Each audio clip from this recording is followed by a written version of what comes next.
There we go. Oh, I closed the chat.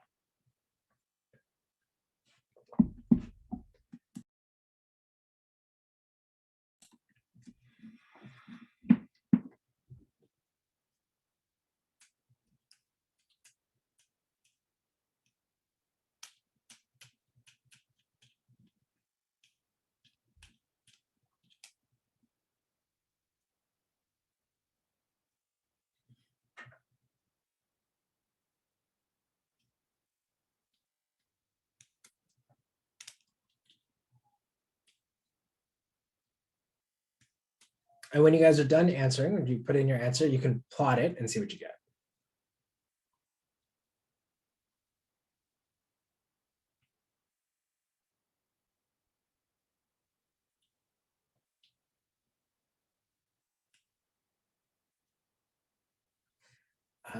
Curdy, this is, let me.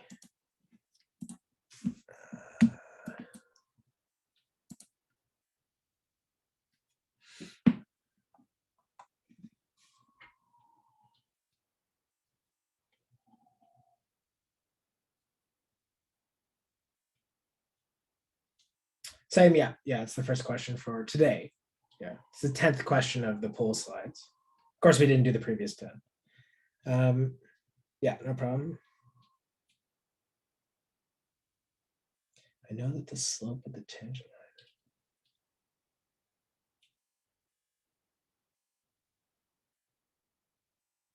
So Curdy, it's not just that the slopes are equal. That would just mean the lines are parallel, right? The lines are the same. They're the same line.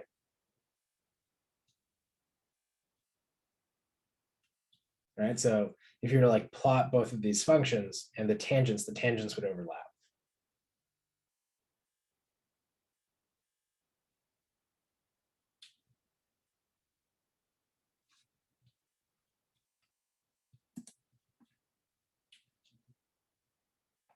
Mhm.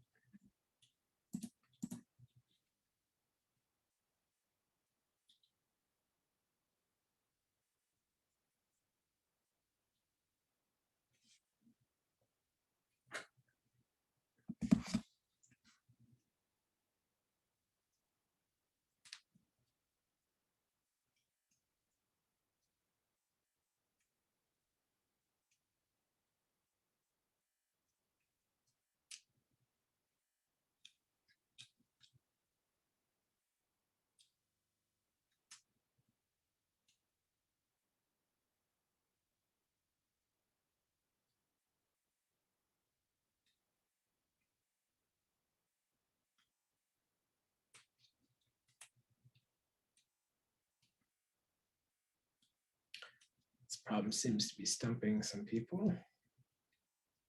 That's okay.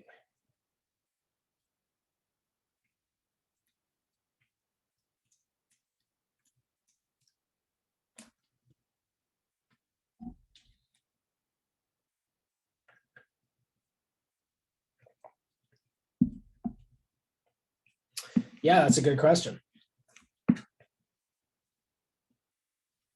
So I'll say, as a general rule, it's actually quite hard. But for this question, there is a way to tell.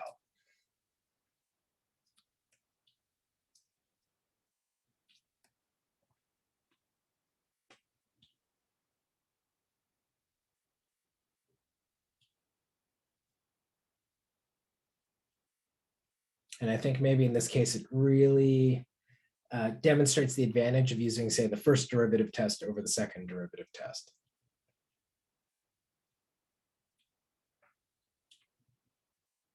Okay, I'm going to close it up in 30 seconds here, see if you can get it in.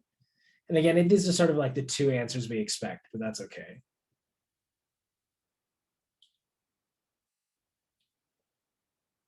Sure. I mean, like, hopefully you might just osmotically get it back to 2, on the basis of our discussion here. Hopefully Pick something up. Right, and in fact, I can do both ways. If that's something that we want to do, I can show us how we would do it. Okay, so here are the results. Class is, seemingly deciding for B mostly that it's a local min at x equals -3. No, it turns out actually it is a global min. So the correct answer is D, but that's okay. This is like, I think, an easy mistake to make. So if you said B, you probably just missed the fact that it was global because you missed some extra small piece of information, and that's okay. We'll talk about why it's a global min. All right, so how would we do this? Like anything, right? The main benefits of calculus. Yes, yeah, global means the same thing as absolute, yeah. So one of the benefits of calculus is that we can use critical points to try and find maxes and mins, right? And not every critical point is a max or min. We know that that's true, but if you're a max or min, you have to be a critical point. That's just a really great rule that ends up being true. So one of the things that we want to do then is try and find the critical points of our function. So this is question, let's not use blue, gross. So question 10, we've got f of x is equal to x cubed e to the x. So let's find the critical points of this thing. So to find critical points, we solve f prime of x equals 0, right?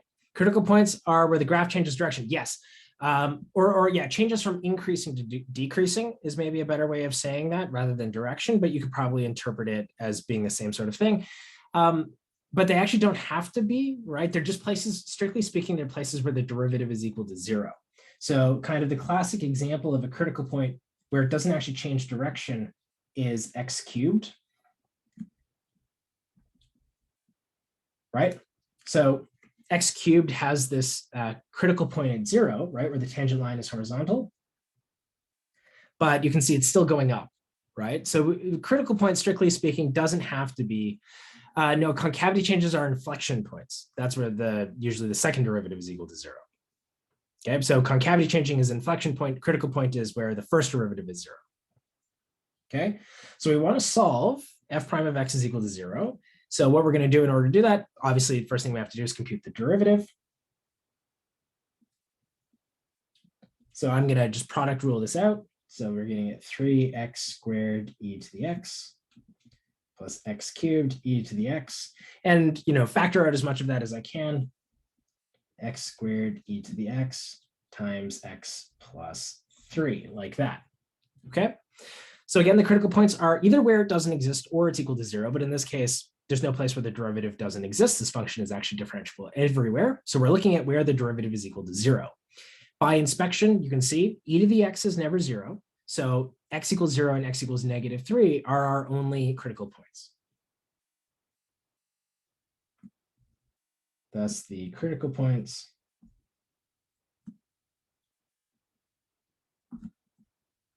are x equals 0 and x equals -3.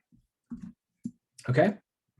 Right. So if you look at the function, you're trying to figure out when this is equal to 0, right? And yeah, exactly.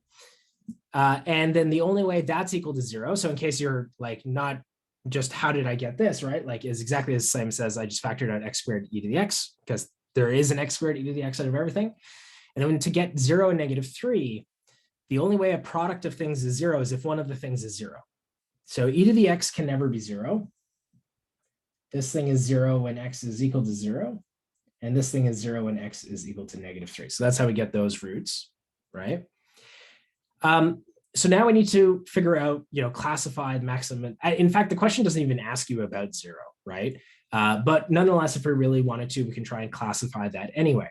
So for this sort of thing, I like to use the first derivative test. I typically think that that's much easier and better than using the second derivative test, because especially for this function, second derivative test is a lot of computation. So if we use the first derivative test,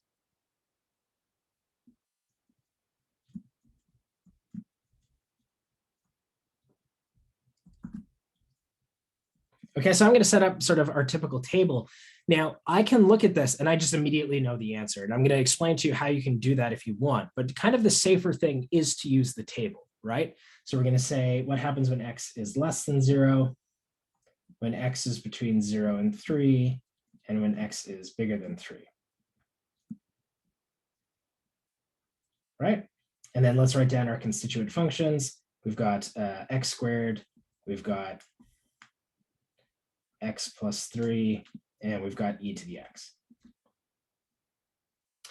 Okay, when x is less than 0, well, x squared is just always positive, right? Oh, yeah, sorry, -3, thank you. I definitely keep thinking it's the other way around for some crazy reason. So thank you, Connie, for saving me.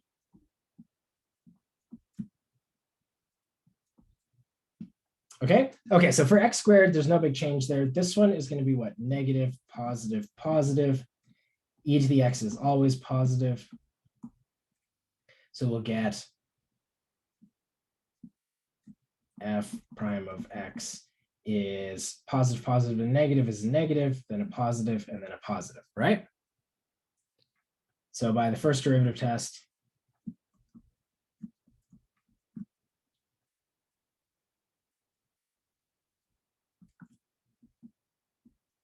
-3 is a minimum. Okay, is everyone okay so far? Like, I'm going to explain in a second how we can actually conclude that it is a global min, not just a local min, but I want to make sure that we're okay up until this point before we talk about that.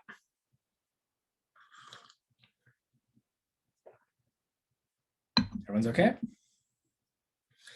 So the signs beside f prime is the product of the other signs. Yeah, exactly. Right, because f prime is just the product of these three things. And so in order to determine the sign, I'm saying, okay, if I take a positive number, multiply it by a negative number, and then multiply that by a positive number, what do I get? Oh, I get a negative thing. So that's how I'm determining the sign of f prime. Okay. If you wanted to do this in one step, what you could do immediately is the following. Is you could say, or, you know, the pen was doing so well for so long, and now it's misbehaving again. I'm going to blame these Amazon batteries. Damn you, Amazon. You actually use the Amazon batteries? Well, because these pens take like quadruple A's, which are just impossible to find. So Oh, do they?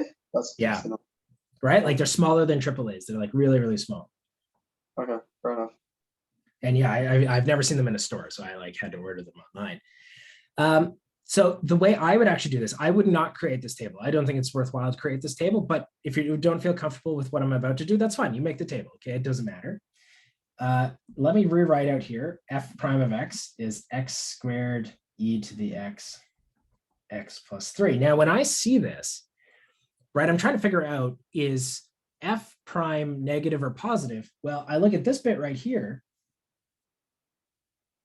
That's always greater than or equal to 0.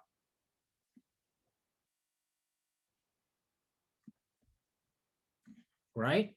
So this thing isn't going to affect the sign of the function at all, right? The only thing which will affect the sign of the function is the x plus 3 term. So this right here is the only thing that matters. Which means if you wanted to do this, the only thing you need to actually consider, you can throw away the x squared, you can throw away the e to the x. The only thing you actually have to worry about is the x plus 3. And when you do that, you can see, yeah, if x is less than -3, this thing will be negative.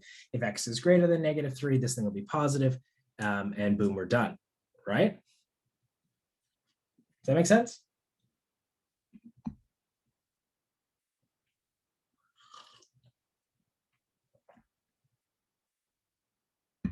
Okay.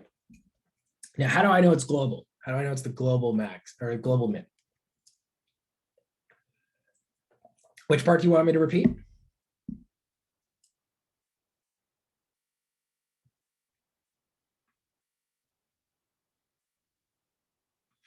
Sure.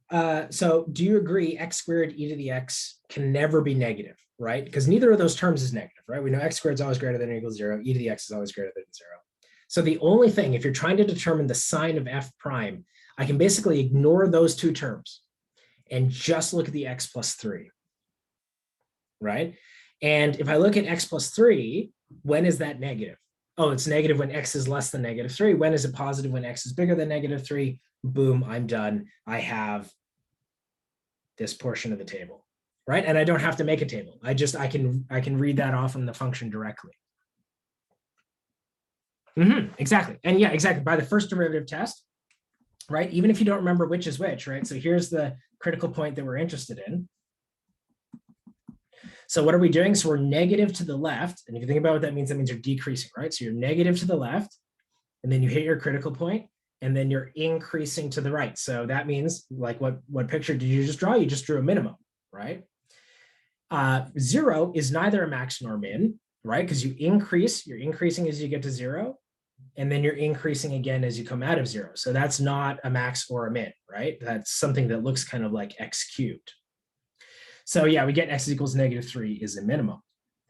Now, the reason we know it's a global minimum is the following. The function is always decreasing coming into -3. So note that f prime of x is less than 0 for all x less than -3, right? So I'm always decreasing as I'm on my way to -3. Then I hit -3, and my derivative is always my function's always increasing coming out of -3.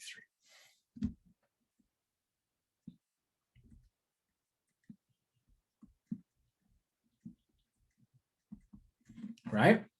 So if my function's always getting smaller until I hit -3, and then once I hit -3, it's always getting bigger. In fact, it has to be the smallest number, period, right? There can't be anything which is smaller. Sure. I mean, but you can also just take this function and plug it into Desmos, right?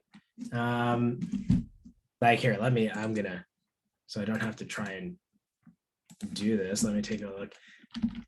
I'm just gonna graph it. Again, I could kind of like basically figure it out what it is, but I don't want to. I'm being lazy.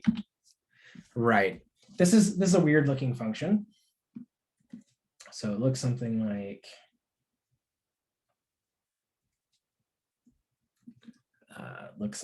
this.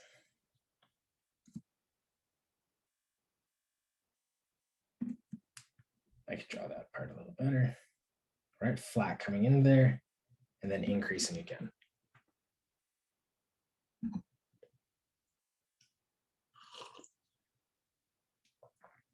And yeah, I mean, like on a test, even though you couldn't use the graph to justify your answer, you could always use a graph to, like, gain some intuition. That would be totally okay, right? Like, how am I going to stop you from doing that?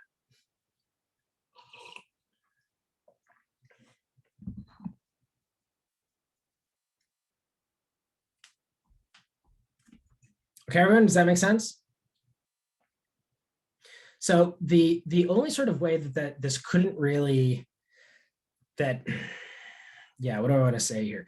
So of course, if you have endpoints, right? If you're looking at a function that has endpoints, it actually could be a minimum at an endpoint. But think about how that must happen. So if I have a min that isn't a global min, but it's the only min I can find via critical points, it probably looks something like this, right? Maybe the function looks like that. And we find that there's a local min here. But in this case, we would see that the function was actually increasing somewhere before that, right? The function that we're dealing with here, which is y equals x cubed e to the x, always decreasing. It's always getting smaller until I hit -3, and then it's always getting bigger after that. So -3 must be the smallest number, right? There's nothing else that could be smaller than it. That's how we conclude it's a global minimum.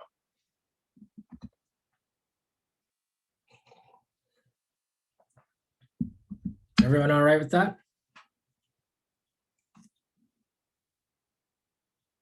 So the function's on the right. Yeah, exactly. Yeah, it's positive. So it's increasing, it's decreasing, and it's increasing again. And we say, okay, well, listen, the derivative might tell us that there's a minimum here, but to the left of this, we were actually increasing, right? So maybe there is actually a point that's lower than this that, we eventually kind of overcame, hit a minimum, and then started increasing again or something like that, right? Because we were increasing over here, maybe I actually was at a point that was lower than my local min, But if you're always decreasing, if your function is always getting smaller until it hits your min, and then after that is always getting bigger, it just couldn't possibly have any other minimum, right? Like just think about the logic of that sentence. Your function is always getting smaller, strictly smaller, until it hits your minimum. And then after that, it's always getting bigger, right? It has to be the global min. So over time, this is what I'm trying to explain, right? If you're always getting smaller, you hit your minimum, and then you're always getting bigger, how could anything be smaller than that? Right? Like try and draw a picture where you're decreasing into your minimum, increasing out of it. Where could you be smaller than that? And that's the only thing that your function can do. Right?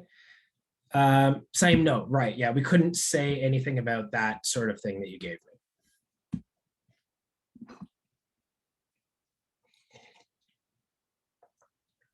Okay, so this is a little bit of an exercise in logic. We have to be like, okay, what is, logically, what can I conclude from the information that I've been given? But that's the sort of thing that, sometimes you can do. Most of the time, though, it's pretty tough. Okay. All right, let's see if we can't do another one.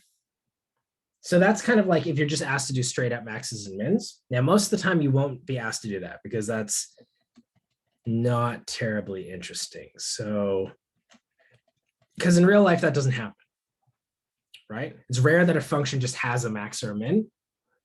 What tends to happen more often in real life is this sort of thing. Now, this is obviously a little bit of a contrived example, but you tend to have in real life things that are more like constrained optimization problems, right? So it's, if I ask you what was the biggest rectangle you could draw, the answer is there is none, because you can always draw a rectangle as big as you want it to be. But the interesting thing is what happens when there's a constraint, right? What happens when there's something which restricts how big your rectangle could be? And I say, okay, well, draw the biggest rectangle you can, but it can only have a perimeter of 120, sort of thing, right? That suddenly changes what the answer can be. So it's these constrained optimization problems that we're much more interested in.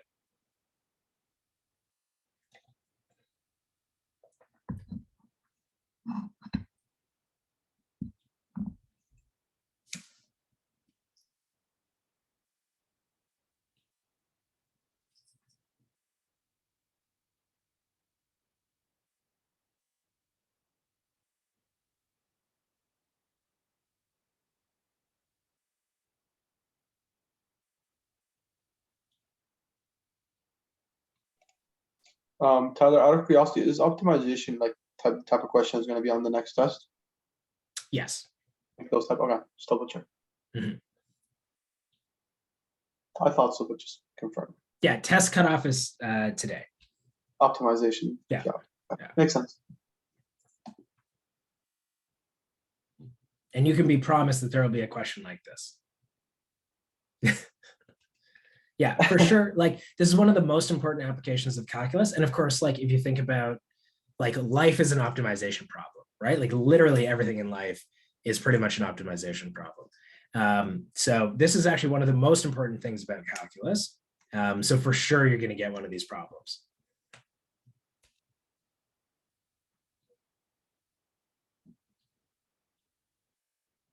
Yeah, this is the last of the test material. Because the test is quote unquote next Friday, which isn't to say the actual next Friday, but the next academic Friday, right? Because next week is reading week, but the Friday and the week after that, when we come back, is the next test. So I'll post test information tomorrow, which seems really quick, right? Like it seems like it was just, yeah, exactly. Week 6 is the cutoff. So it's just differentiation, right? Like that's, if you're asking like what's on the test, the answer is all the derivative stuff. Probably more like 4 to 6, but in typical, yeah, exactly, that works out. In typical fashion, like you might need to know limit stuff, right? Because like the definition of the derivative is in terms of a limit. So some of that limit stuff is definitely fair game.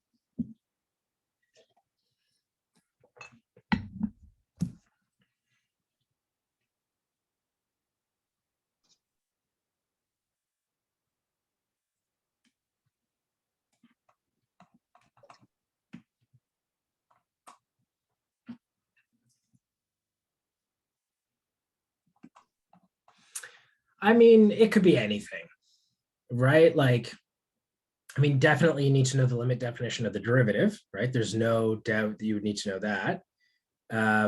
Okay, yeah, if week 3 is the first principle stuff, then yeah, all that stuff is fair game. Like everything that is derivatives. Oh yeah, you know what? That's true.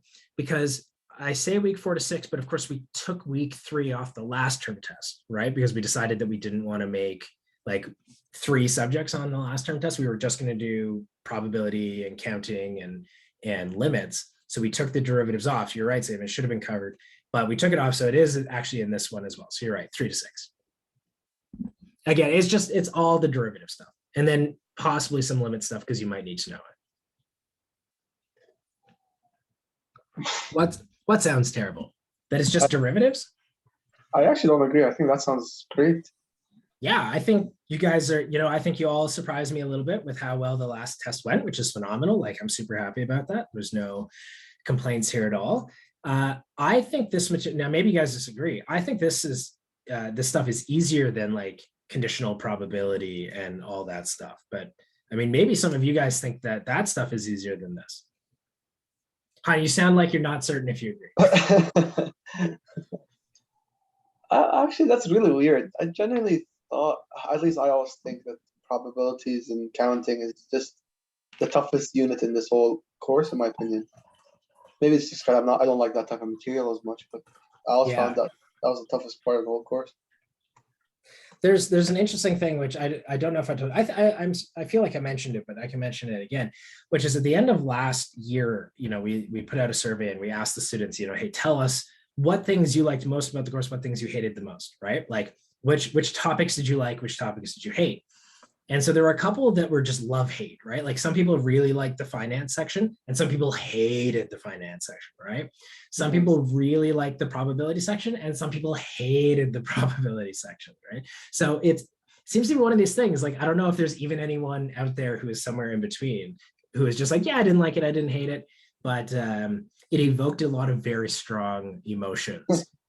So there's that. But differentiation, like nobody has any strong, like, I think there was a lot of opinions that a lot of students enjoyed this section because they found it more simple. It was a little bit more procedural, if you will, not as conceptual, a bit more procedural. So students say that they liked it for that reason. But like nobody had a strong feeling for derivatives, right? Like they didn't love it or hate it per se.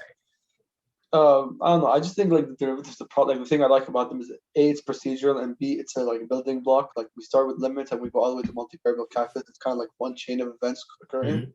While the other units, like you begin something and end something. You begin something and then end it. So it's a quick succession. Yeah, that's true. Yeah, this entire semester is very much kind of like, building up.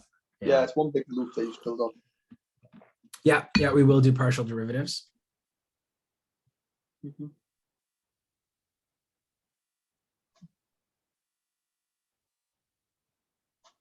It's not as bad as you think, to be honest, man. Yeah, it's like surprisingly straightforward. No, you'll see, like it's surprisingly straightforward.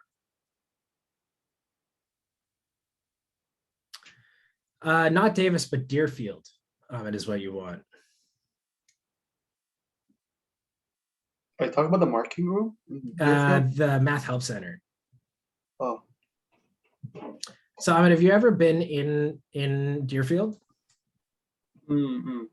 Okay. When you walk in Deerfield through the main entrance, the entrance that doesn't face the outer road, the entrance that faces inner campus, there's a big stairway as soon as you walk in, right? It's a little bit to your right before the elevators. There's a big stairway. At the top of that stairway, right immediately to the left, is the Math Help Center. Now, I don't know how full it's going to be because we're in a pandemic. So I don't think anyone's put people in there, but I don't think any class has dedicated people to that room. I'm not certain, but normally when we're not in a pandemic, that room is filled with TAs all the time. That's correct. So, but yeah, I don't know about now. You'd have to go and check it out. That's actually where office hours are usually held, like if they weren't virtual. Right. So I can just go and find out. Okay, I'm going to call this pretty quick here. I think almost everyone's in. Let's say 20 seconds just to get your last minute stuff in.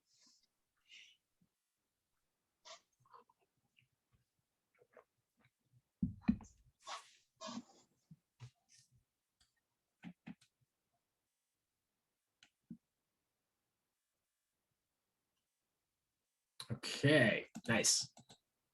So class is leaning towards B. B is absolutely the correct answer. So good job. A lot of people said D. D would be the correct answer if it was a single square, right? The maximizing rectangle. So if you take a rectangle that has a fixed perimeter but maximizes the area, that is a square, right? And D would give you that.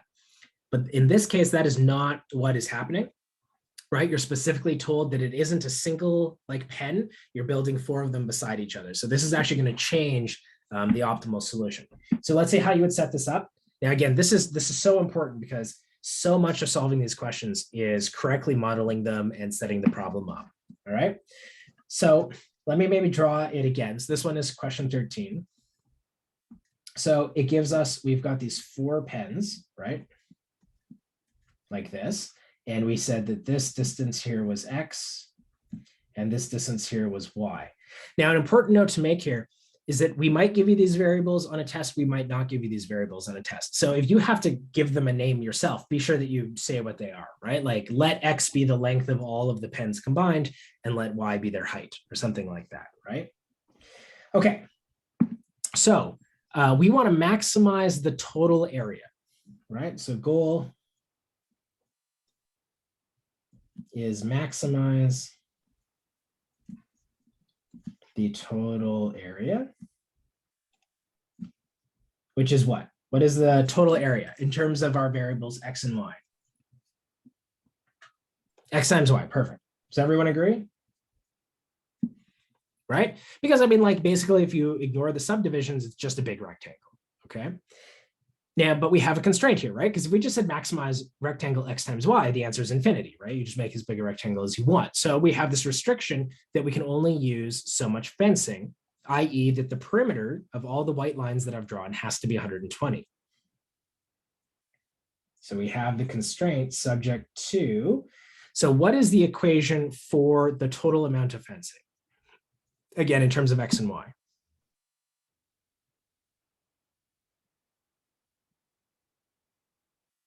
Oh, that would be if the area was equal to 120, right? But now I'm asking, what is I want the fencing to be? Yeah, the perimeter. Yeah, but not just the outer perimeter, including oh, no, not just the outer. Yeah, there we go. So Sean has it 2x plus 5y equals 120. Okay, and the reason here, let me maybe draw the y's slightly differently. 1, 2, 3, 4, 5. Right? All of that internal, right, exactly. That internal fencing is still fencing, right? So we have to count that as well. So that's why it's 5y and not just 2y. So if you set it up as 2x plus 2y, that probably gives you D, but you have this internal fencing as well, right? And now what we're going to do is we're going to use this to solve for either X or Y. It's up to you. Either X or Y. Okay, and then we're going to plug that into our area function. So I want to kind of solve for X, I think, right? So I'm going to write X is equal to 60 plus 5 halves Y. Okay, so that's me solving that equation for X, right? I subtracted 5 from both sides and then divided both sides by 2. And now I'm going to plug this into A. Maybe I should say solving for X. It's minus 5 over 2y, not. Oh yeah, sorry, thank you. And plugging into A. So I'm going to get A is equal to XY, which is 60 times 5 halves Y times Y, which is 60Y minus 5 halves Y squared, right? So this is now the function that I am trying to find a minimum for. So this function now I can differentiate and try and find its critical points. Right, so finding the critical points. So we get dA by dy is 60 minus 5y. That has to be equal to 0. If we solve that, we get y is equal to 12. Right? And then if you want to solve for x, what we're going to do is we're going to go back up to our constraint equation up here, and we're going to plug our y value into that. Or actually, we could go equivalently, we've already solved for x in terms of that, so we can plug it into that instead. So the x value is x equals 60 minus 5 divided by 12 times, 5 divided by 2 times 12, which is equal to what? 2 divided by, or 12 divided by 2 is 6, 5 times 6 is 30, 60 minus 30 is 30, like so. And this is answer B.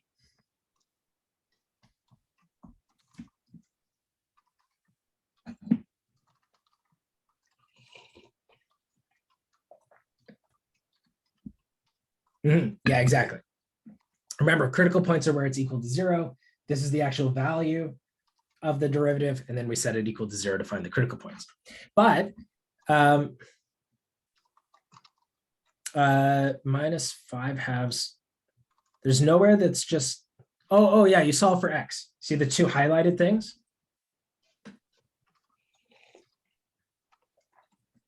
Yeah. I should say, everyone, because the critical points are the maxima and minima, right? Like if a maximum occurs, it has to be a critical point. Question, are we gonna do the thing where we have to prove that they're critical points as well by the second derivative test? Yeah, and actually, yeah. So let me do that now. So everyone, once you get an answer, you should actually check. Now, this is a multiple choice question, so at this point, we're done.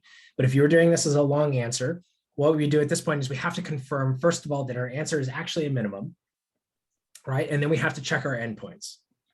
So if it wasn't a multiple choice question, so if this were a long answer, if this was whatever, a long answer question. Okay, one, we need to verify it's a minimum.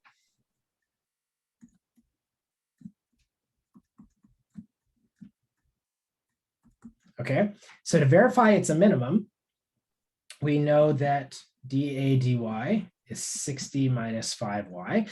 At this point, you could again do the first derivative test, or you could do the second derivative test. Now, most of the time, the second derivative test is not worth doing.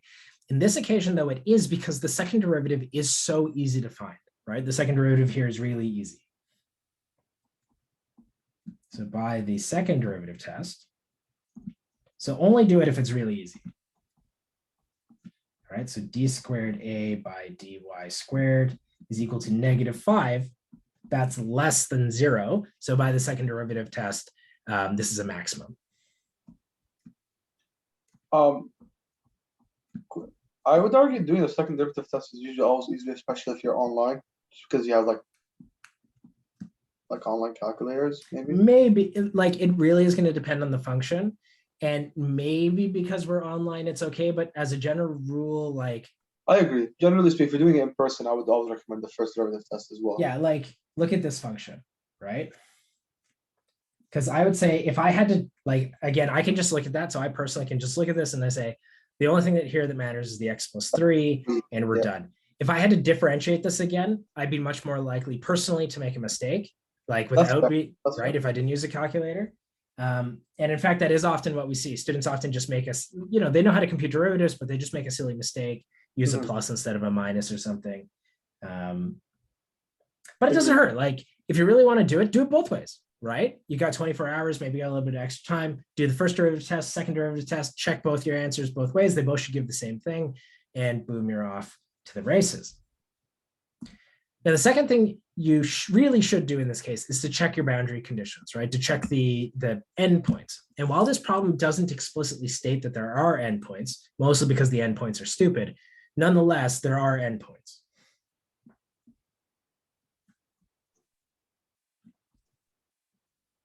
Okay, so remember, our perimeter formula is 2x plus 5y equals 120. And my question to you is, what is the biggest value that x could be, and the smallest value that y could be, right? Like we're trying to think about like what are the absolute extremes that could happen? What is the smallest value x could be and the biggest value of y?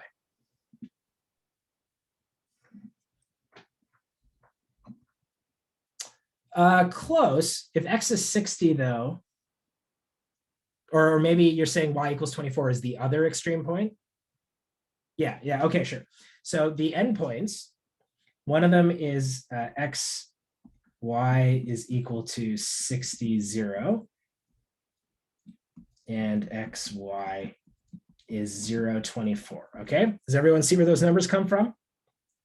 X and y both have to be, they can't be negative, right? So the smallest, for example, that y could be is 0. So if I subbed y equals 0 into this equation, it would become 2x is equal to 120, which would give me x is equal to 60. If I do the same thing and plug x equals 0 in, that would give me 5y is equal to 120, which gives me y is equal to 24. Now, the reason why these are stupid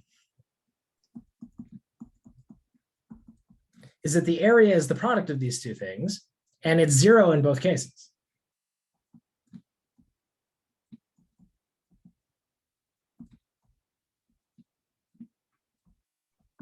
Right?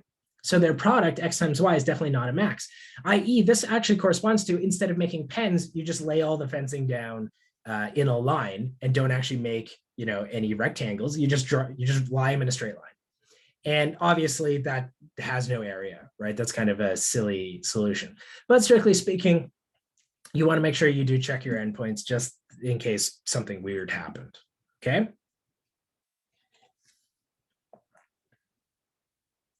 Any questions about this one?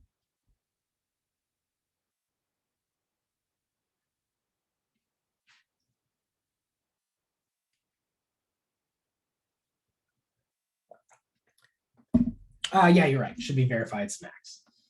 Thank you.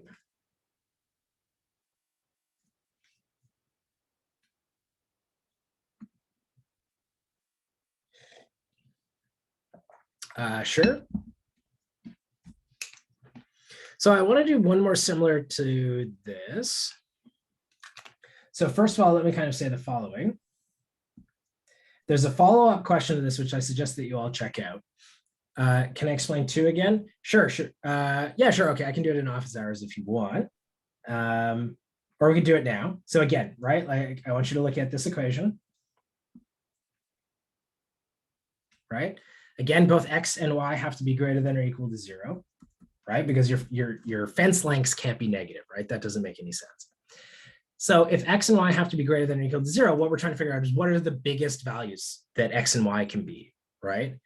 X can't be bigger than 60 because we need that 2x plus 5y is equal to 120. So the biggest that x could be corresponds to when y is equal to 0, and the biggest that y could be corresponds when x is equal to 0. So you plug x equals 0 into this equation, you solve it. You plug y equals 0 into this equation, and you solve it. And then you check these endpoints, like what area do these endpoints give you? And in this case, they give us an area of 0. That's the smallest area we could have. It is in some sense even an unrealistic area. And so we're done, right? Like that's the idea there. So we can talk about that a little bit more, but that's, hopefully maybe that quick summary helped. Now, there's a follow-up question to this. No problem. There's a follow-up question, which is the exact same question. Okay, so you see that I'm changing. So it's the exact same question, still 4 pens, still 120 meters of fencing, but this time we've rearranged the pens, right? Now, I'm not going to do this question, but I want somebody to tell me, can you intuit what the answer would be? If you just had to guess, is it going to be the same answer? Is it going to be a different answer? Okay. Does everyone agree? 30-30 because it's a square? Okay, so I've got a no.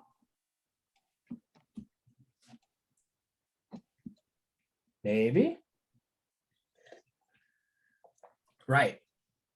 And actually, in this case, sorry, the correct answer is actually not in this list, so ignore this list. But what is the correct answer? Like, again, ignore these options.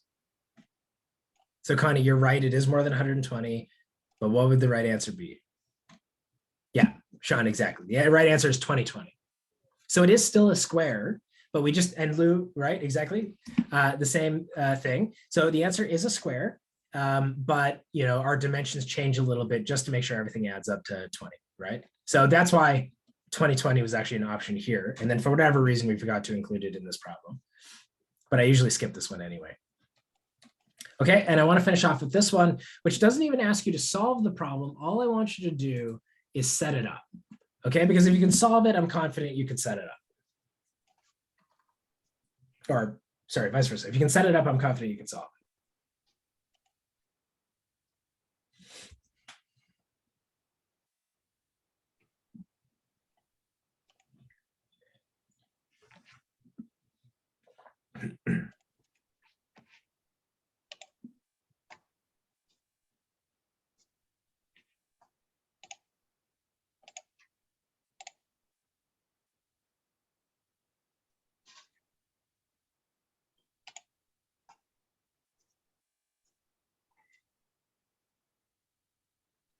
What do you mean, Connie?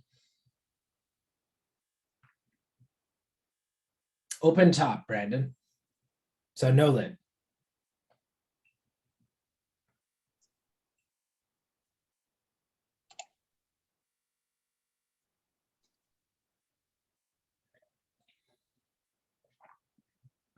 So it's just like a crate or something.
In essence,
Connie, maybe?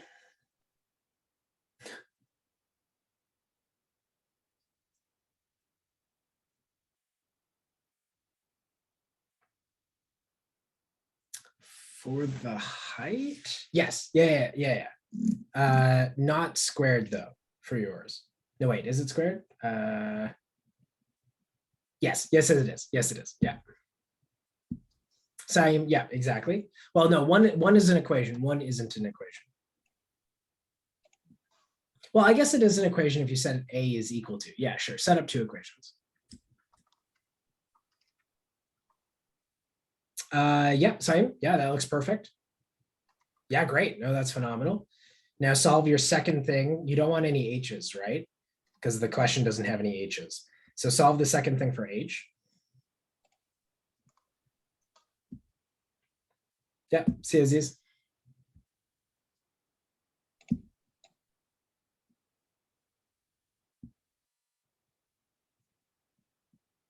Okay, I'm going to call it in 30 seconds.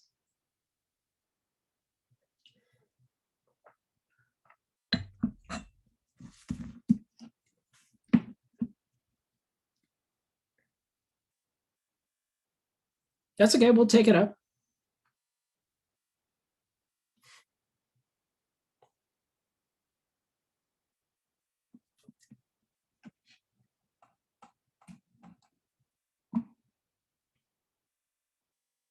All right, let's take a look at this.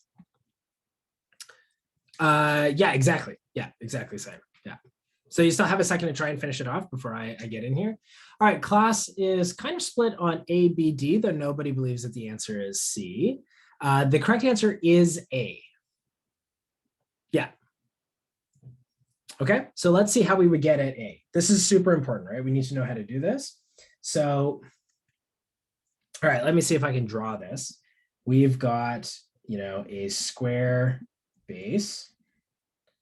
And then, we've got this like box here. Damn it, I drew it too tall.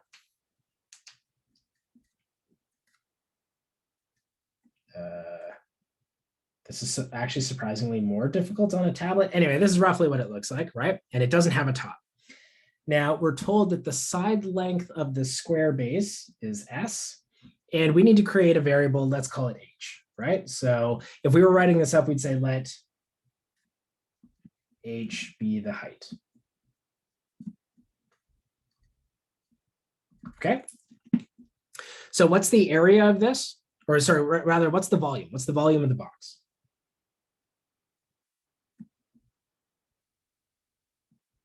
So the volume is S squared H, great. And that has to be equal to 32,000, right? Cubic centimeters. Because that's what the problem gives us, right? Okay, and then the total surface area, or like the sum of the lengths, beautiful, perfect, yeah. And the area is A equals S squared plus 4SH, right? Because each of the side boxes is SH, right? That's what each of these boxes, these sides are. And then the base itself has an area of S squared, right? And so there are four of the panels going around the box, and then there's the one base at the bottom, which is S squared. So our question says, give us the area in terms of S only, right? And right now we notice that our equation has both an S and an H in it. But luckily what we can do is we can use the top equation, the volume equation, to isolate for H. Right, so isolating for H gives us H is equal to 32,000 divided by S squared. And I'm going to plug that into A, which we plug into A. And that gives us A is S squared plus 4S times 32,000 divided by S squared. So we get cancel an S from top and bottom. That gives us S squared. 4 times 32,000 is 128,000. Like that. And that was option A.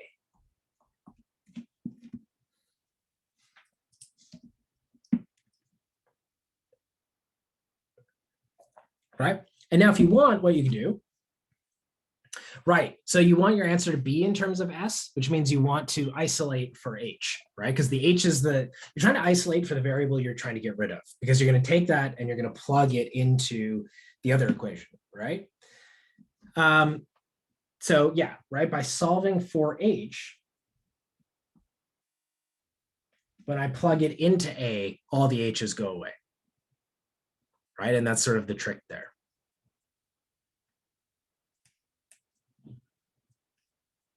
Now, I'll leave it up to you. You can imagine what the next step of this would be, right? We'd say something like minimize the amount of area that we have to use, right? Because like, a typical sort of thing is you're doing this for a company or something and you're trying to make these boxes, but you want to minimize the amount of material that you use. So, at this point now you would differentiate this, you would find the critical points, you'd find the minimum, et cetera, et cetera, et cetera. If we wanted, could we derive a formula in terms of H and get the same answer with concrete values of S and H? This is an interesting question. Yeah, I don't see why not. Here, let's see if we did it. So if we solved it, we would get S squared is equal to 32,000 over H, right? Now, if we plug this into A, which is S squared plus 4SH, so we'd get 32,000 divided by H plus 4. Now, we'd have to take a square root here, right?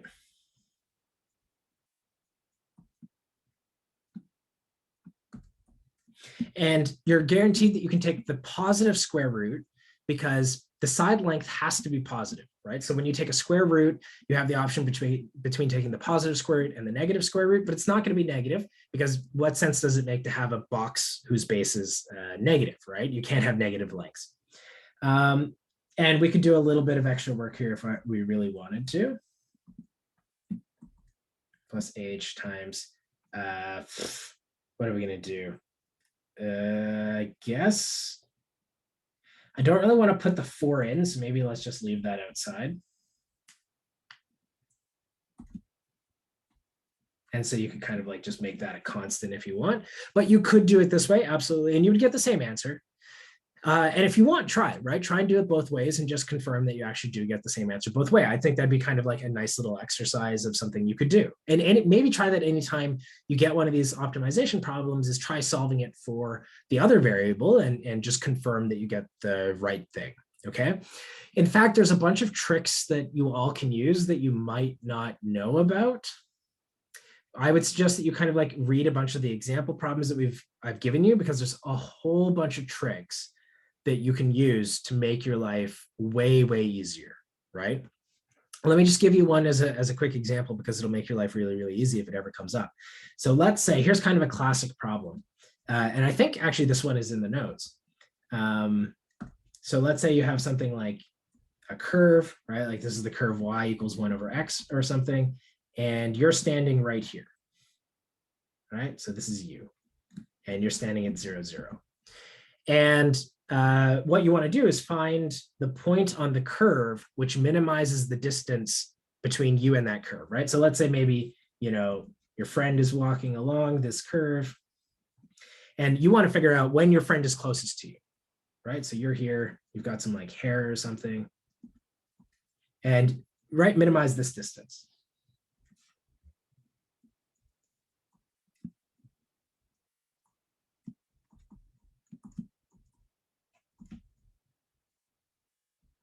Okay.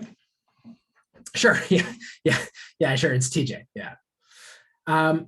Okay. So everyone, first of all, what is a point on this curve? So if this is just the point X, what are the coordinates of like the XY coordinates of this point?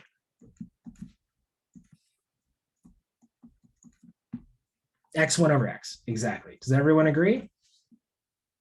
Right? Because the points on the graph are the X and the Y value of the function. The X value we said was X and the Y value is 1 over X, right? So now what is the distance of X comma 1 over X to the origin, to 0, 0?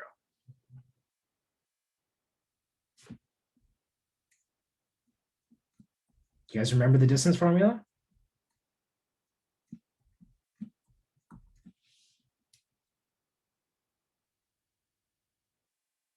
In fact, you could just Pythagorean it if you really wanted to.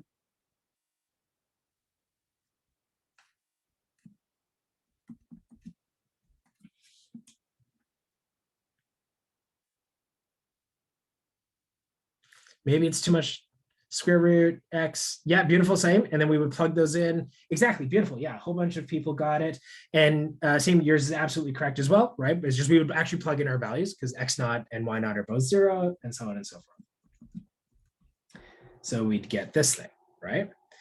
Okay, so this is, you can imagine, what would you do then? You would then differentiate this, you'd find its critical points, the whole 9 yards, right?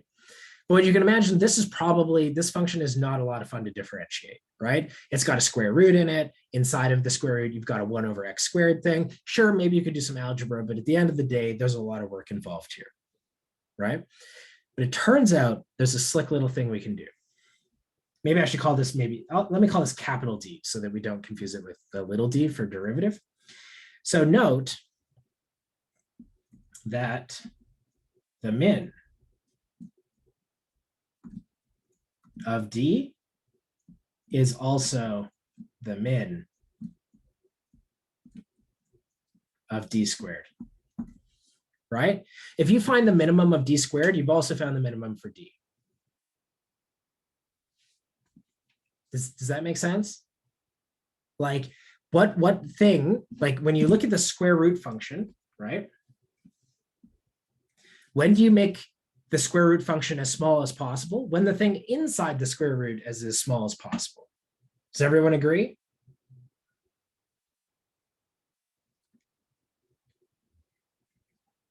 So what do? Ignore the square root. And instead of minimizing the square root of x squared plus 1 over x squared, just minimize, because if you find the min of this, then you found the min of the thing upstairs. And that derivative is much easier to compute.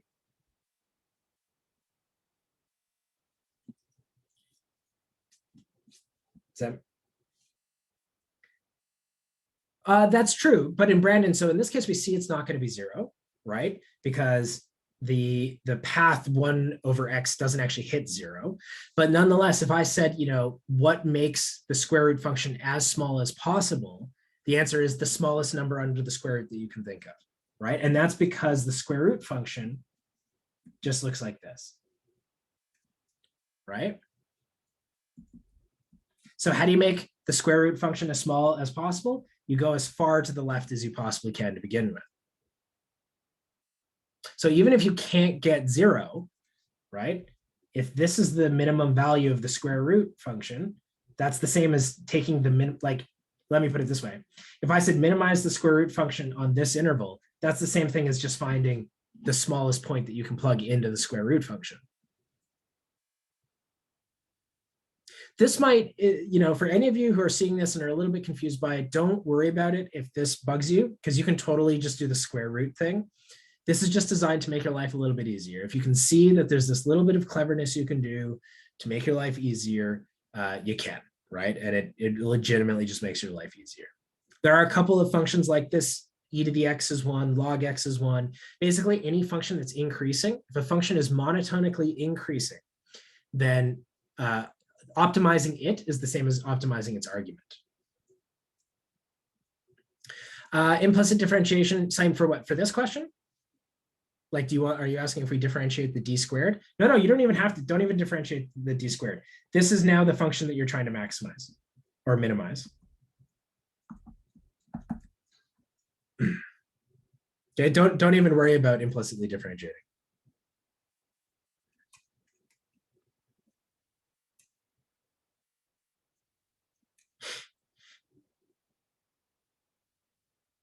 Well, in this case, you would do your usual min thing, right? You differentiate it.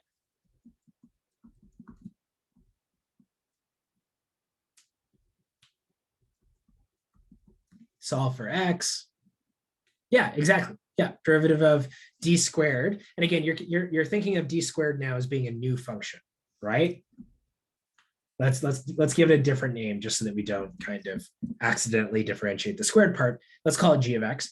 Find the derivative, the critical points of g, solve, test whether they're maxes or mins, right? So if we did this, what would we get? We get 2x to the 4 minus 2 is equal to 0. So that gives us 2. That's the same thing as x to the 4 is equal to 1. So that means x is equal to plus or minus 1. X equals -1 is not a possible solution because we're only kind of looking when x is positive. So we reject the negative solution, and there's our minimum, x equals 1.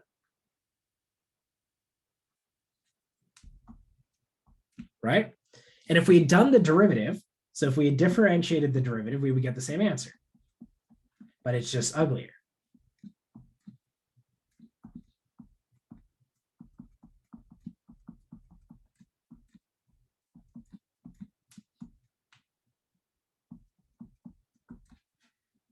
Right?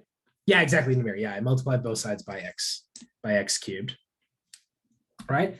And notice, everyone, if I want to solve this equal to 0, it's the same formula, because what does it come down to? This part can never be 0.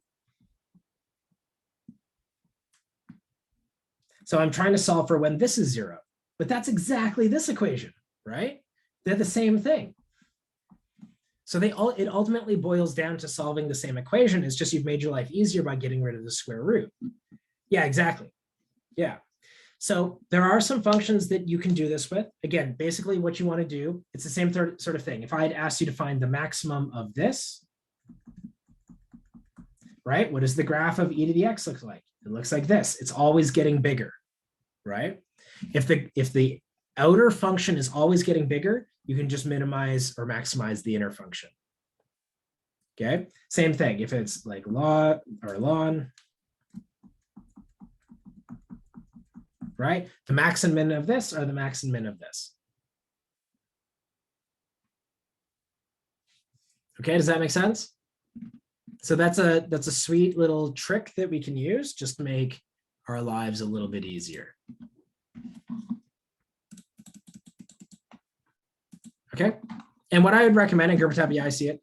What I'd recommend everyone is just give it a shot and yeah, see if you can do that. And there are a bunch of examples in the exercises. Give them a shot. If there is a ln or an e to the x or square root in there, solve it both ways so that you can convince yourself, right? Don't just take my word for it. Do it both ways, convince yourself that it works, and then that'll build up the confidence for you to do this on a test or something. Okay. All right, so I've been asked to do a couple of things. Do what both ways? So I mean, like, you know, optimize this function and then the one inside of it, right? Like do it both ways, just to convince yourself that it works both ways. Yeah. Okay, so I was asked to do something like 2.3.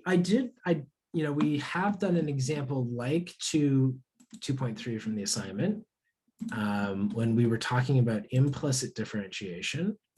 So maybe let me find the video on it. Let me link you to that, and then you can watch it, the person who asked me about it, and you can let me know if you're still confused about what to do there. Yeah, sure. Just give me 1 second. So I've got the video here, and I just want to be able to link it. Did we also do something similar to question 1? No, not so much. We didn't. All right, so here. So let me share this.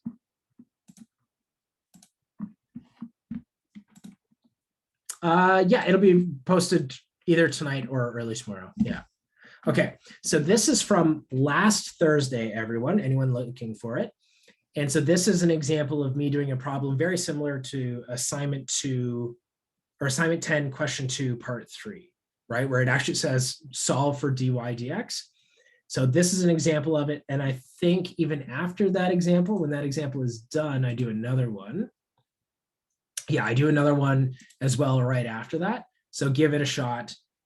Give that video a little watch, see how that goes for those of you direct messaging me about it. Give it a shot, and then no, not next week. I will not see you next week. I will see you the week after. I will see you in 2 weeks. Yeah. Have a good reading week. For those of you who have to run, obviously run. Have a good reading week. Have a good weekend. And I'll see you in like 9-10 days, however long it is. Okay. So yeah, everyone, that YouTube video I gave is a link to last week where I did a similar example. Check that out first and see how it goes. Now, a couple of people are asking me for question 1. I computed the derivative of g of x, but I'm stuck. What my next steps would be? We have to use natural logs, right? Because b to the x cannot be differentiated using the power. So b to the x can be differentiated. So I got a direct message asking, how do you differentiate b to the x? There is a formula for this that is given in the notes. I don't remember if I did it in the videos. I think I did. But yes, you can differentiate b to the x. Not using the power rule. It's true, you can't use the power rule. But the derivative of b to the x, I don't have any problem giving this to you guys because this is in the notes, is b to the x ln b, right? So you can just use that for free. Like you guys don't have to rederive that. Since I tried to solve it and then plug in the points to the left-hand side, doesn't. I'm not sure what you. So you're solving for dy dx. So did you find dy dx? So you found dy dx equals some big nasty expression with x's and y's.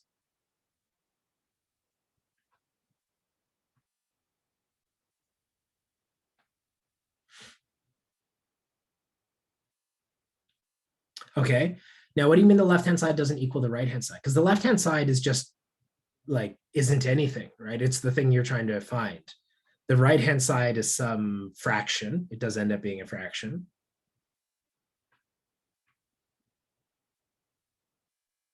Right? Like you end up getting something that looks like, dy dx is some, I'm just going to make something up. This isn't the right answer. X squared e to the x plus y, to the 4 divided by xy plus 7 or something like this. And then you're going to plug in, what's the point? Is it 3, 1 or something? 3, 1, right? So you'd plug x equals 3 and y equals 1 to this.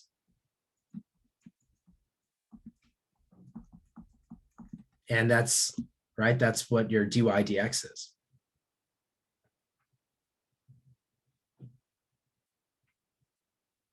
Yeah, you probably want to bring, you want to bring all the dy dx's onto one side so that you can solve for them. Right? Like basically, again, I'm just going to make numbers up, but you'll get, like x dy dx plus 7x squared y dy dx plus 100xy is equal to like 33x squared plus 4 dy dx or something like that. Bring all the dy dx's on one side, take anything that doesn't have a dy dx on the other side, and then you can factor a dy dx out of everything. Right? And then once you do that, you can solve for dy dx explicitly. All right. Oh, right. Yeah, that's going to be tough. Yeah, don't do it that way. Yeah, that's going to be really, really tough if you do it that way, because it's a fraction that isn't nice. So like you can plug the numbers in at this point if you want, and then solve this for dy dx. That's totally okay. But at the end of the day, even if you plug the numbers in at this point, you're still going to put all your dy dx's on one side, all your non-dy dx's on the other, and solve for dy dx that way. Okay, so give that a shot and see if that ends up giving you something that makes sense. Okay, so a couple people now asking about question 1. Let me just jump onto that quick. So I'm stuck on what my next. So okay, so it looks like people are computing derivatives for question 1. I tried that function first. Let's try to do derivative. But TS says I can't do that.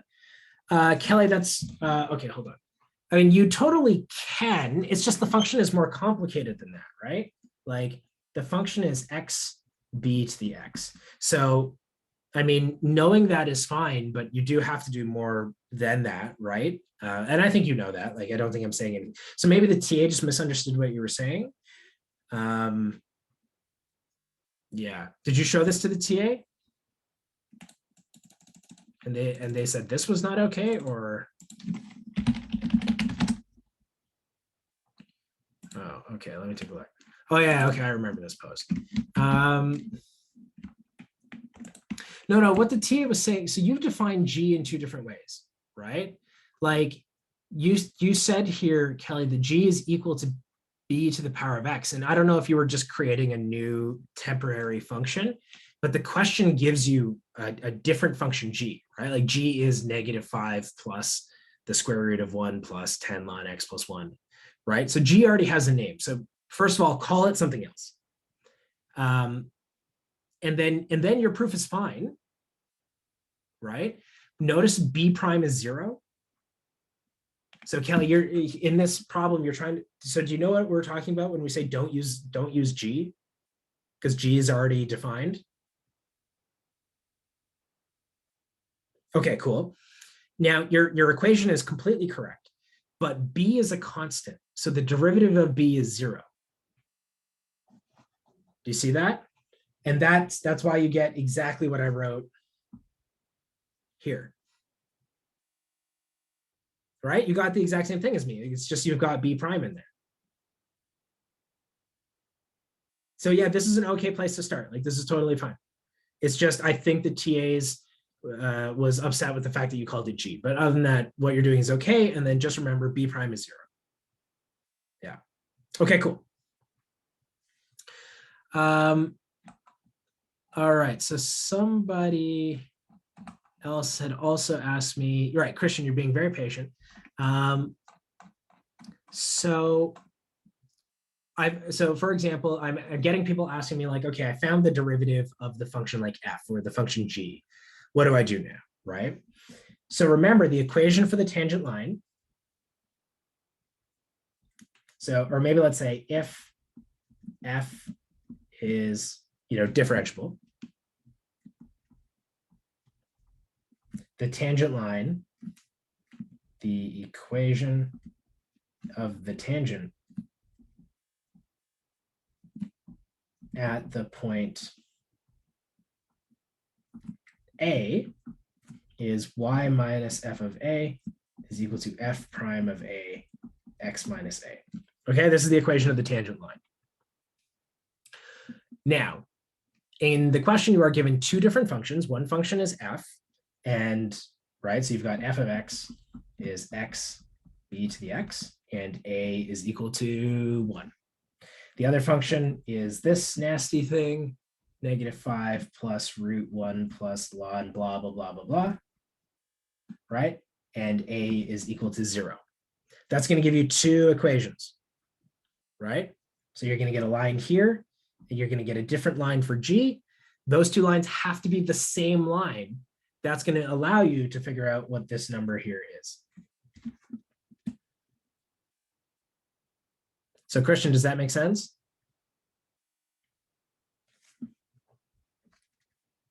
Okay, cool. So give that a shot and see how that goes. Arsalan, let me read your thing. I'm just reading it now. So we set the two tangent lines. Yeah, exactly. Yeah.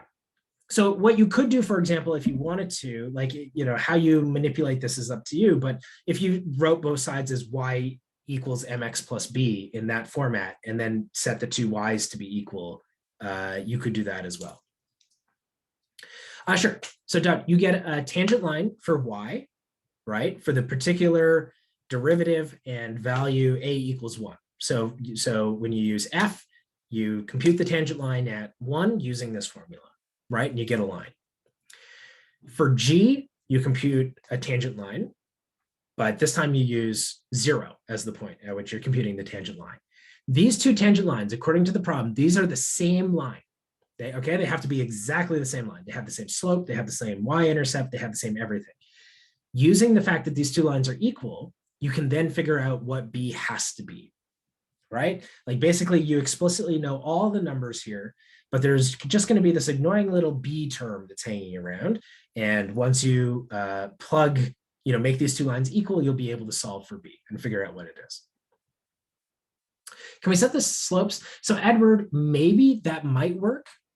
If you just set the slopes to being equal, then the only thing you've guaranteed is that the lines are parallel. You haven't necessarily guaranteed that they are the same line, right? If two lines have the same slope, those lines are parallel, they don't necessarily have to be the same. So if you can set them to be parallel and you can solve for b, that's great. But if you get multiple values for b by virtue of doing that, because there's only one answer, if you get multiple different values of b, then that says you haven't been restrictive enough and you actually need the tangent lines to be the same. Okay. Yeah. So, but if you can manage to, like, I'm not by all means saying that there's only one way of doing this. You might be able to stumble across some other way. But right, like if you can solve it that way and find something that works, great. So these lines are equal and then find b, right? So there will be explicit numbers in everything, but there will just be this like annoying b term that's hanging around, and you can use that to figure out what b is. Okay, that's great. But Brandon, so is that like after you found b or before you found b? Or is that right? Okay, great. Yeah, I don't know. I don't remember what the solution is. Like, we type it up and then we put it away.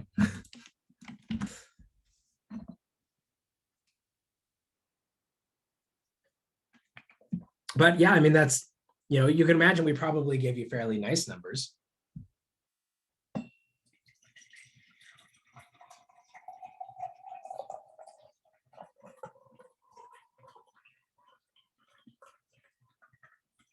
Oh yeah, sure.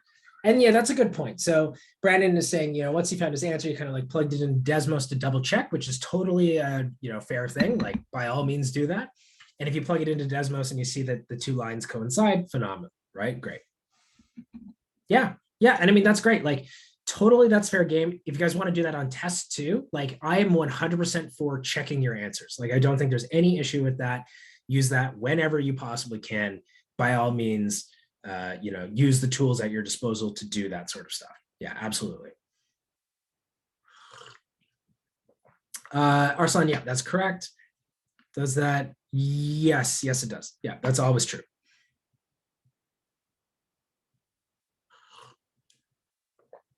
No problem. Yeah, and that's going to make your life a little bit easier, right?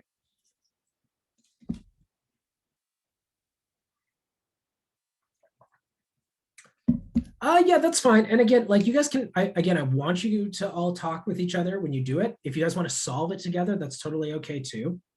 But again, what solving it should be is a bunch of people either sitting around a board or sharing like a Miro board or a whiteboard or something, and you're discussing it. Everyone's contributing. You get an answer, and then again, to make sure you're not cheating, once you've all figured out how to solve it, close it, go to your own spaces, write the solutions yourself. Because when you write the solutions, your solutions won't look anything like your colleagues and your friends because you're not copying from a common source, right? So you all work together to figure it out, and then go and write it on your own. Now, if one of the things that you want to do is compare answers, that's totally fine as well. You have to be a little bit careful doing this. But if you, for example, this is a little bit easier in person than it is online, but somebody might say, oh, hey, I got this. Somebody else says, oh, damn, I didn't get that. Let's compare our answers. And you sort of show each other what you did. That's safe as well. The issue you run into in online is that when people want to compare answers, they often just send their solutions to the other person. And that's a recipe for disaster unless you really trust the other person, right? Because the other person, what often happens, some students get implicated in cheating cases because they sent their solutions to another person just so that they could compare answers. The other person realized their answers were wrong, maybe was desperate, didn't have enough time to do their own work, copies from your solutions, and now both of you are on the hook for cheating, even though that wasn't anyone's intent, right? So that's sort of the issue. The safer thing there, especially in an online environment, is just like you said, maybe to compare the final answers. And then if your final answers don't agree, discuss it, right? Like you bring up a shared whiteboard, maybe talk about it a little bit, just the two of you, but don't send your solutions to anyone because you don't want to run the risk that they could copy from you, right? Even if it's just same sort of thing happens in like computer science classes, right? One person sends another person code, that person gets desperate, uses the code, bang, both people are in trouble for cheating. It sucks. It's a really crappy thing for the other person to do, but it totally happens, right? So just be cautious about it if you do it. Lots of people who were just trying to be nice have been accused of gotten hit for cheating for that. No problem, Theodore. You too. Have a great reading week, and I'll see you when you come back. Did you on? Oh, let me. The one before the power thing. Let me dig it out. Let me see if I can find it. Oh, the implicit question.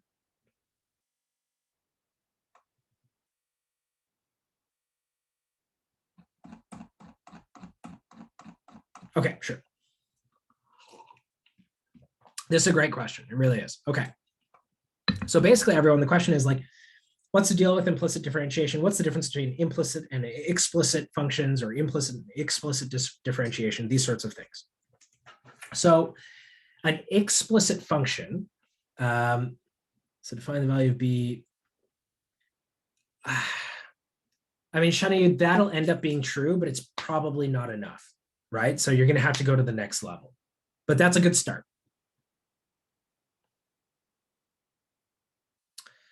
To an extent, Christian. So without saying too much, try it first and tell me what you get. Okay, so what's the difference between implicit and explicit? So what do I have to do? So when you set those two things to be equal, can you solve for B?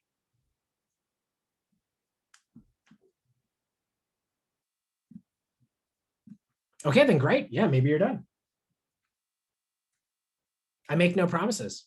Like, I don't remember how I solved this problem, and I wasn't the one who made this question. Jordy was actually the one who made this question. So it might be possible that you can solve it from that point, Shanayu. It is entirely possible. So if you can get the value of B by doing that, then great.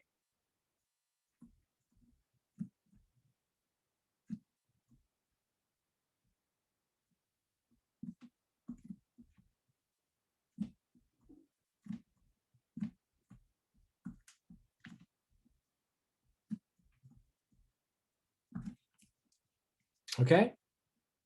Okay, let me look at that in a second. So when we write down an equation, everyone, we're not necessarily writing down a function, right? We're just writing down an equation. So the example I always use for this is x squared plus y squared equals 1. Okay, this is, you, I think, know, right? This is the equation of a circle, right, everyone? And when I write this, I'm not saying y is a function of x. I'm not saying x is a function of y. I'm just saying x and y are two variables, and they happen to satisfy this relationship, right? And we can find points which satisfy this relationship. For example, 1, 0 works, right? 0, 1 satisfies this relationship. I'm not going to use commas, too many commas. 1 over root 2 satisfies this equation, right? Because you plug those in and you compute the left-hand side and it's equal to the right-hand side. So there's no explicit relationship between these two variables, but nonetheless, you can demand that they have a relationship to one another, right? Things that are explicit are things like this. If I write down y is equal to x squared, now the relationship between these two is very, very clear. If I give you a value of x, you can in turn tell me what the value of y is, right? So the thing over here is implicit. This over here is explicit. And if you want, you can think about it like this.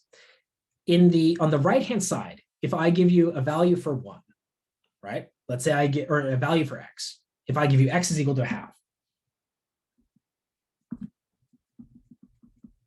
And I say find y. There's some work we have to do, right? I would plug 1/2 into this equation.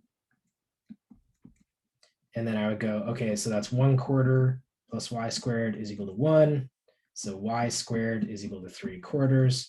And y could be either plus or minus root 3 over 2, right? So I have to do work, and I'm not guaranteed that there's a single y value that works. On the right-hand side,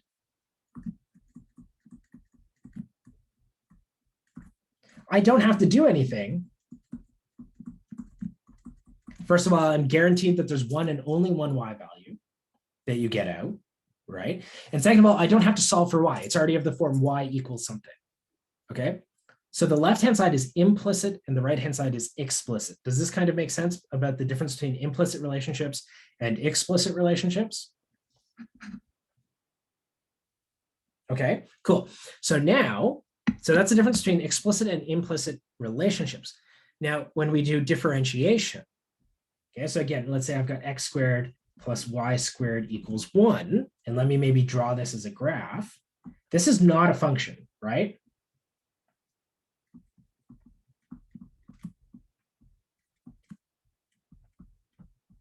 And so the problem is that strictly speaking, I can't differentiate it.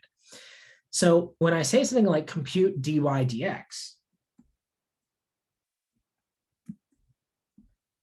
I'm saying pretend as though y is a function.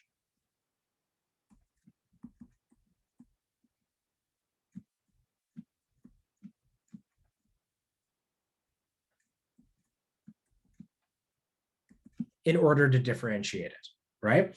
So what I'm asking for here is I might say compute dy dx, and maybe that's the slope of this line. Or I could be asking, you know, another way of thinking about dy dx is how is y changing with respect to x, right? The derivative also captures information about the instantaneous rate of change. So I could say, how quickly is y changing with respect to x? That's something that we could do.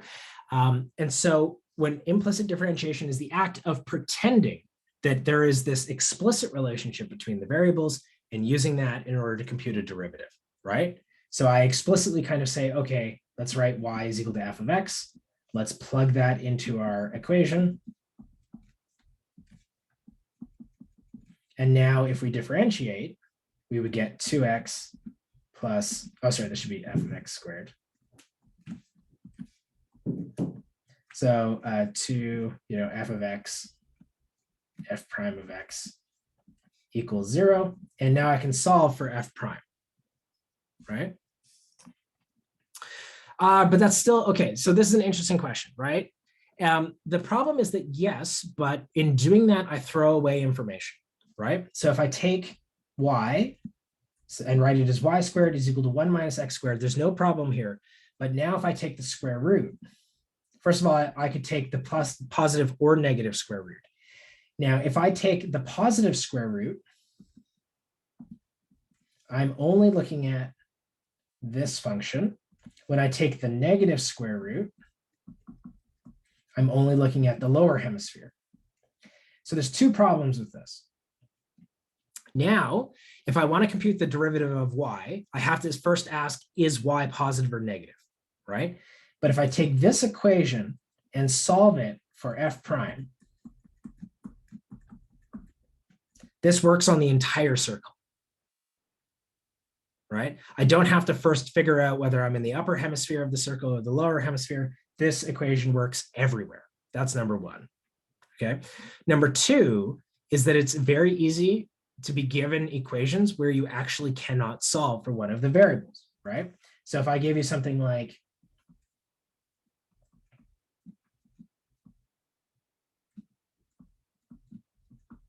and asked you to solve this for either variable, x or y, you couldn't do it, right? It's impossible for you to solve this equation for y. It's impossible for you to solve this equation for x, in which case now you have no option but to do implicit differentiation, right?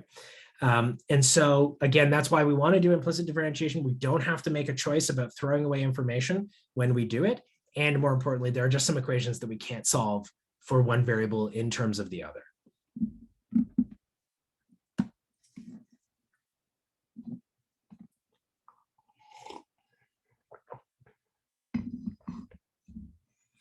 Gerber yeah, you're fine because you sent the original email in time. Aziz, trust me, I've had to get on his case recently. Like he was the reason, like the marking for the test was supposed to be done on Saturday and he didn't finish it until Wednesday. So I've had to get on his case. Just send him another email, let him know and be like, hey man, you said you'd look into this. I haven't heard anything. Can you, let me know what's going on? And he'll just be like, oh yeah, crap, I forgot. And then he'll go take a look at it. So he's usually much better about this. Just send him another email. Like I said, even I've had to kind of give him crap because he's fallen behind on a lot of his work lately. Just email him again.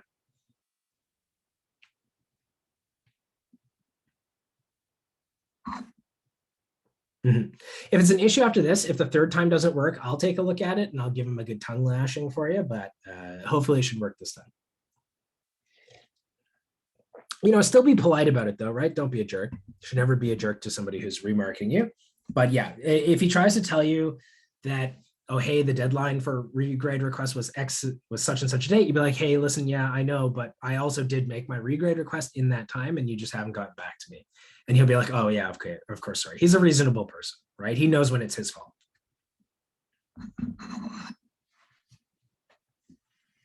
Yeah, exactly. I mean, that's a phenomenal attitude. Of course, we all know that there are, millions of people in this world who don't think that, right? So yeah, I'm not accusing you of being one of those people, just, as a friendly reminder. I don't remember, Shauna, you, and in all fairness, I wouldn't answer it anyway, because even on Piazza, when people are like, hey, can you tell me if this is the correct answer? Our answer is usually no. What we are happy to do, though, is kind of look at your work, right? So, Shani, if you want to go on Piazza, kind of throw up your assignment, and don't just say, hey, can you look at the assignment and tell me if it's right, but be like, hey, these are the parts that I'm not entirely certain about. Can you give me some feedback on them? That, we're happy to do that. But we've been pretty consistent throughout the year about not confirming answers or not. But yeah, I honestly don't remember. And like I said, even if I did, I probably wouldn't explicitly say it either way. All right, just because it's not fair to your classmates who, like, if they didn't ask me and you did and you knew you were right, and then they were like, oh, if I'd asked, I would have known I was wrong or something.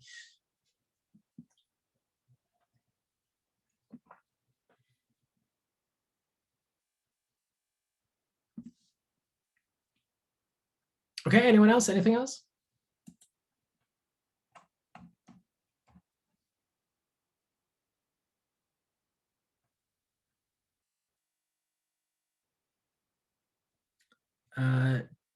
Has to show that X.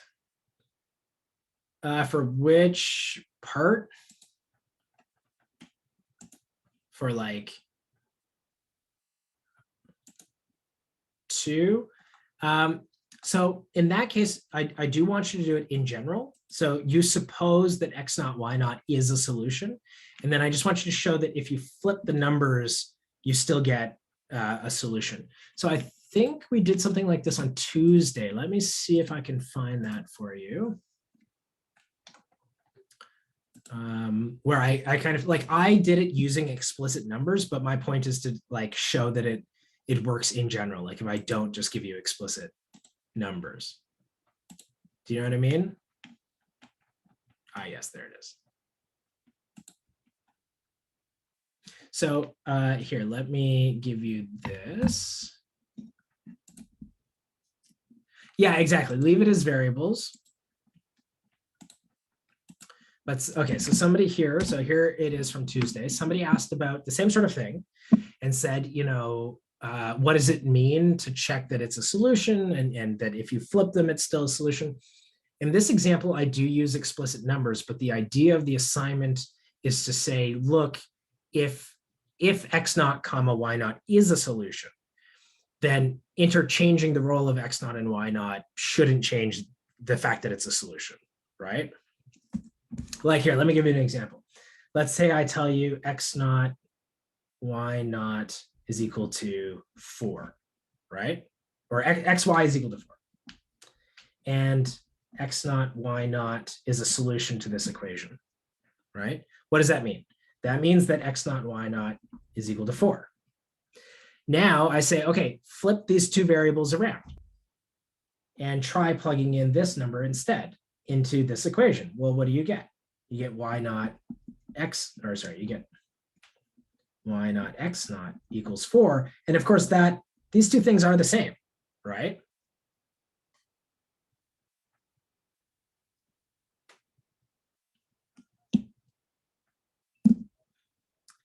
In this case, Y and X are doing the same thing, so it would work if we swap them. No, yeah, you're right, Arslan, exactly. It does not apply to all implicit relationships, right? That is a very special case of the equation that I've given you here about XY equals 4, because what we do is we notice that there's this symmetry, right, that you notice between X and Y. They're doing the same thing. Same sort of thing for the assignment problem, right? X and Y have exactly the same rule. Anywhere there's an X squared, there's also a Y squared. Anywhere there's an X, there's also a Y. But in something like this, right? In this, you can see the roles of X's and Y's are very different. It depends what you mean by that, Brandon. So for example, if I'd written X, Y e to the XY plus X squared plus Y cubed plus ln X squared plus Y squared. This is also, symmetric in X and Y, right? Like X and Y are everywhere playing the exact same role. So it depends on what you mean by that. Dodd, yeah, it's an explanation, but you can be like, so what I would say, if this were the problem, I'd say notice that X naught, Y naught is equal to 4.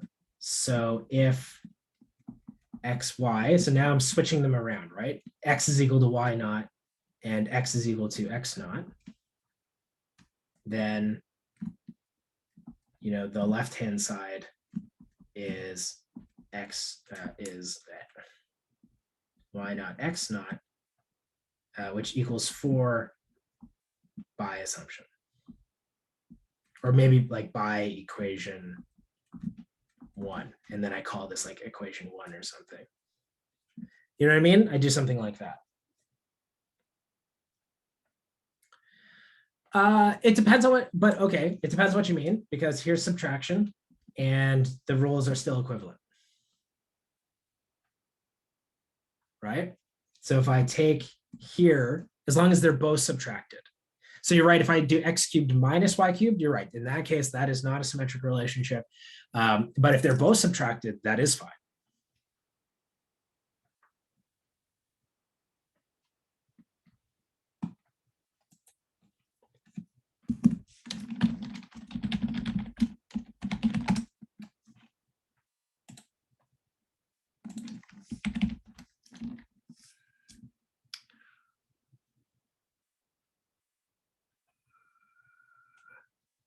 So Christian, in your f of a, you haven't actually plugged a in. Oh, no, you did. Oh, sorry, you did. You just didn't. Okay, yeah, that's a little. Oh, I see what you did. You kind of waited a second to do it. Just from like a style point in your second line, that should be a to the power of b to the power of a, right? Not an x. And then you do this. And then, yeah, your third line is fine. Yeah. 2.1 is purely numerical, correct? Or do I add an explanation? I mean, you should always add an explanation, right? Like that's just universally true. But yes, it is pretty computational. Yeah.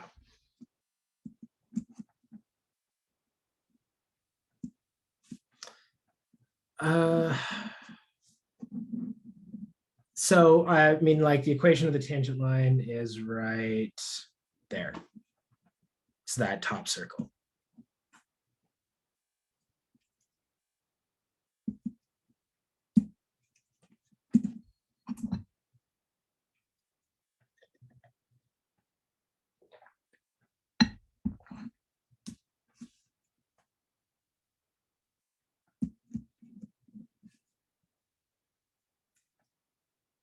No problem. YouTube, Brandon. See you later.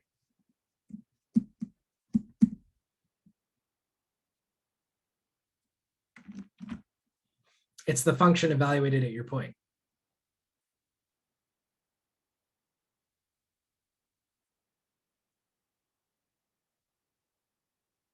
No problem, Arslan. See you later.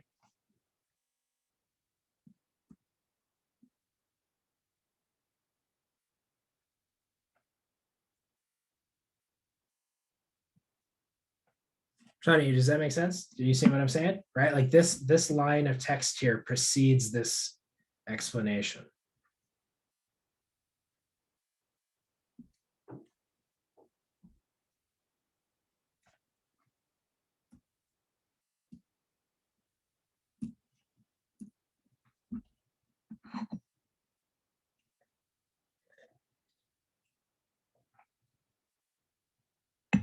That make sense?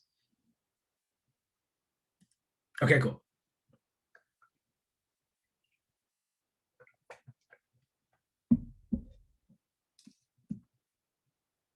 Okay, anyone else? Running out of time here. So if there's quick questions, happy to take them up.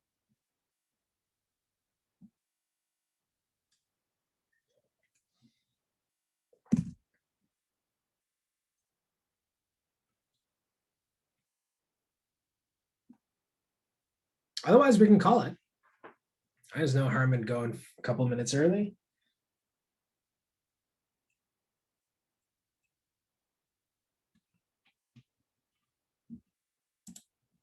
See, Doug? All right, everyone. Yeah, no problem. Christian, happy to help. Have a good reading week. I think we can call it, everyone. I think there aren't any more obvious questions. Again, I'm going to, I'll be on Piazza tomorrow. So if a question does come up, don't hesitate to ask there. Tia has been really good about it this term as well. Like they're actually beating me, whereas last term it was all me, right? Yeah, but otherwise, everyone, if I don't see you or talk to you on Piazza, whatever the case might be, have a good reading week. Make sure that you get an opportunity to relax, recharge your batteries, and I will see you in March, basically, whenever it is, like in a while, right? In like 10 days or so. Okay. All right. Bye, everyone. I think it's March. Okay. Ciao.